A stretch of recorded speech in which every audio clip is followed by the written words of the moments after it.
Hi guys, आज हम देखेंगे सीएसएस में कॉम्बिनेटर्स क्या होते हैं, उनको कैसे यूज किया जाता है। उससे पहले मैं आपको बताना चाहता हूं कि मैंने सीएसएस की एक पूरी प्लेलिस्ट बनाई हुई है जिसमें मैंने स्टार्टिंग से वीडियोस बनाई हुई है।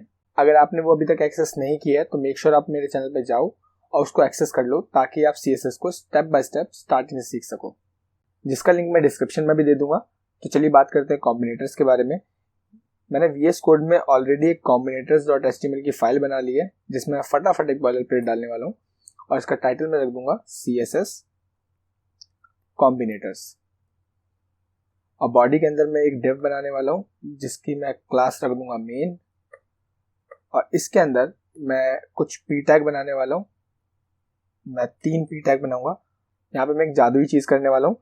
यहाँ मैं सिर्फ अल्ट दबाऊंगा और जहां जहां मुझे कर्सर चाहिए मैं वहां पर क्लिक कर दूंगा। तो इस तरह से मेरे 3 कर्सर बन चुके हैं और यहाँ मैं फटाफट तीनों जगह पे lorem 10 लिख देता हूँ। तो यहाँ पे मेरे 3 पी टैग बनके तैयार हो चुके हैं। अब हम हेड के अंदर एक स्टाइल का टैग लगा लेते हैं जहां पर अपनी CSS लिखेंगे, जो कि बहुत इंपॉर्टेंट है। इसमें मैं लिखने वाला हूँ dev space p curly braces on end of, और यहां मैं डालूंगा बैकग्राउंड कलर येलो। तो इसको लाइव कर लेते हैं एक बार डिस्पोज करके वापस से और देखते हैं कि ये कैसा दिख रहा है। तो फटाफट लाइव हो जाएगा ये। तो आप देख रहे हो कि 3 पी टैग हैं और तीनों में ही बैकग्राउंड कलर लग चुका है। तो अब मैं क्या करने वाला हूं, मैं div के बाहर एक पी टैग बनाता हूं और इसमें भी मैं lorem 10 लिख देता हूं। तो आप देखोगे कि इस पे ये बैकग्राउंड कलर नहीं लगा। तो कॉम्बिनेटर्स काम कैसे करते हैं इसको समझ लेते हैं। अभी मैंने यहाँ पे div लगाया, स्पेस देके p लगाया। तो इसका मतलब है कि div के अंदर जितने भी पी टैग होंगे मेरे, उन सब पे ये प्रॉपर्टी अप्लाई हो जाएगी। पर ये वाला जो पी टैग है ये div के बाहर आ रहा है, तो यानी कि ये इस पे अप्लाई नहीं होगी।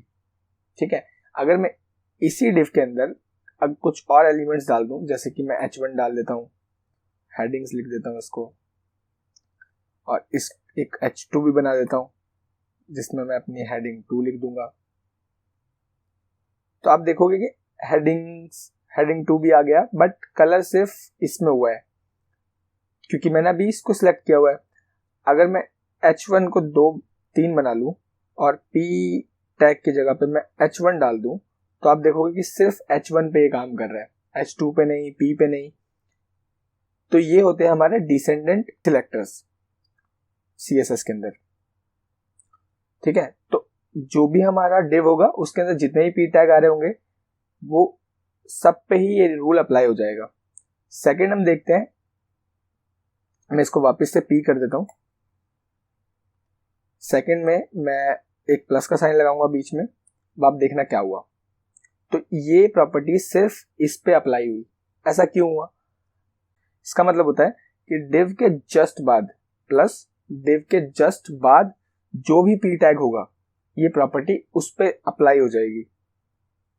अब ये जो मेरे पी टैग्स हैं ये तो div के अंदर आ रहे हैं, इसके जस्ट बाद तो यही वाला आ रहा है, तो इसीलिए ये इस पे अप्लाई होता है। मैं अगर इसको 2 कर दूं तो आप देखोगे कि ये सिर्फ इस पे अप्लाई हुआ, इस पे नहीं हुआ। अब ऐसा क्यों हुआ? क्योंकि div के जस्ट बाद यही वाला आ रहा है ना, ये वाला जो पी टैग है इसके ऊपर तो पी टैग है, div तो नहीं है। अगर मैं एक और यहाँ पे div बना दूं और इसके अंदर पी टैग लगा दूं और इसमें मैं lorem 10 लिख दूं, तो क्या इस पे काम करेगा? ये इस पे काम नहीं करेगा। देखा आपने, ये इस पे काम क्यों नहीं कर रहा है? क्योंकि ये प्रॉपर्टी कहती है कि div के जस्ट बाद, यानी कि मुझे इस div के बाहर एक पी टैग बनाना पड़ेगा तब ये काम करेगा। lorem 10, तो ये इस पे भी काम कर जाएगा। तो आई होप समझ गए होगे आप कि कैसे काम कर रहा है। अभी हमने 2 प्रॉपर्टी समझ ली है। div स्पेस p डाल के अगर हम लिखेंगे तो div के अंदर के सारे वो p टैग को सिलेक्ट कर लेगा, और div प्लस p लिखेंगे तो div के जस्ट बाद जो p टैग आ रहा होगा वो उसको सिलेक्ट कर लेगा।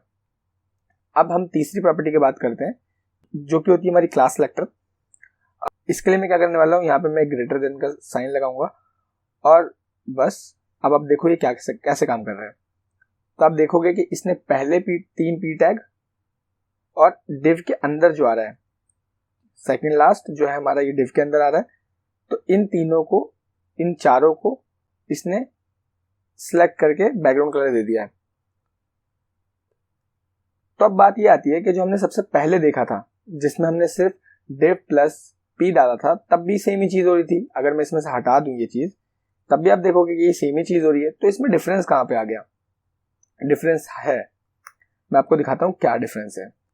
अगर मैं यहाँ पे इस div के अंदर, मैं इस div के अंदर एक सेक्शन बनाता हूं, मैंने सेक्शन बनाया, इस सेक्शन के अंदर मैंने p टैग डाल दिया, इसके अंदर मैंने थोड़ा सा कंटेंट लिख दिया, तो आप देखोगे कि ये इस पे अप्लाई नहीं हुआ। इस पे अप्लाई क्यों नहीं हुआ? तो ये भी div के अंदर ही रहा है, बट अगर मैं इसकी जगह पर ये वाला सिलेक्टर यूज करता तो आप देखोगे कि इसने इसको भी ले लिया। तो ये खेल क्या है, इसको समझना है हमें। तो आप देखो कि ये जो हमारा क्लास सिलेक्टर होता है क्या करता है, जैसे मैंने भी आपको बताया कि ये होता है हमारा चाइल्ड सिलेक्टर। तो div के जो भी p चाइल्ड होंगे, डायरेक्ट p चाइल्ड, यानी कि ये div है हमारा पेरेंट कंटेनर और इसके अंदर p जो आ रहे हैं ये तीन, ये इसके चाइल्ड हो गए। तो ये तीन डायरेक्ट चाइल्ड हो गए इसके, ठीक है। बट यहाँ पे क्या हो रहा है कि div का जो चाइल्ड है वो है सेक्शन, और सेक्शन का चाइल्ड है p। समझ में आया आपको बात कि ये जो div है ये डायरेक्टली इसका पेरेंट नहीं है, इसका पेरेंट है, इस p का पेरेंट है सेक्शन और इस सेक्शन का पेरेंट है div। तो इसीलिए ये इस पे अप्लाई नहीं हो रही है। बट जब मैंने वो वाली प्रॉपर्टी लगाई थी सबसे पहले डिसेंडेंट वाली, तब ये सब पे ही अप्लाई हो रहा था क्योंकि उसमें कोई रूल नहीं था चाइल्ड वाला, ठीक है। तो आई होप आप समझ गए होंगे। अगर आप अभी भी नहीं समझे हो तो आप नीचे कमेंट बॉक्स में कमेंट कर सकते हो या ये वीडियो को दोबारा देख सकते हो। तो अब बात करते हैं हमारे चौथे टाइप के सिलेक्टर की, जो कि आता है हमारा जनरल सिलेक्टर। इसके लिए हम ये वाला साइन यूज करने वाले हैं जिसका नाम मुझे नहीं पता, बट ये क्या काम करता है वो मुझे पता है, जो अब आपको ही पता चल जाएगा। तो इसने हेडिंग के बाद के 2 p टैग और लास्ट का एक p टैग को बैकग्राउंड कलर दे दिया है। तो अब समझ लेते हैं कैसे काम कर रहा है। तो आप देखोगे कि h2 के जस्ट बाद तो div बंद हो जा रहा है और उसके बाद p टैग चालू हो रहे हैं, ये किसी के अंदर, किसी div के अंदर नहीं आ रहे हैं। वैसे ही यहाँ पे भी लास्ट वाला जो है वो भी div के जस्ट बाद आ रहा है। तो इसका मतलब ये है कि जो div के जस्ट बाद आएगा ये उस पर अप्लाई होता है। हाँ जी, जब यहाँ पे हमने एडजेसेंट सिलेक्टर लगाया था तब भी तो यही चीज हो रही थी।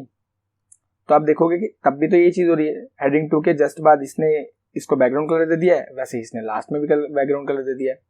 तो डिफरेंस कहाँ पे आया? तो डिफरेंस ये है कि जब हम ये वाला साइन लगाते हैं जो हमारा जनरल सिलेक्टर का होता है, इससे ये होता है कि जो तो div के बाद जितने भी p टैग आएंगे ये सब पे ये प्रॉपर्टी लगा देगा। बट उसमें हमारा क्या हो रहा था एडजेसेंट वाले में कि सिर्फ वो div के बाद जो एक p टैग है वो सिर्फ उसको ही लगा रहा था, उसके बाद अगर p टैग है नहीं है उसको कोई उससे फर्क नहीं पड़ता है। तो अगर मैं इसको डुप्लीकेट कर दूं काफी सारे, तो आप देखोगे कि सब पे लग गया है। ये डिफरेंस है हमारे एडजेसेंट में और जनरल सिलेक्टर में। तो आई होप आपको समझ में आ गया होगा। अगर अभी भी आपके कोई डाउट्स है तो आप नीचे कमेंट बॉक्स में कमेंट कर सकते हो या इस वीडियो को दोबारा देख सकते हो। ऐसी ही और वीडियोस देखने के लिए इस चैनल को सब्सक्राइब कर लो। मैं मिलता हूं आपसे नेक्स्ट वीडियो में।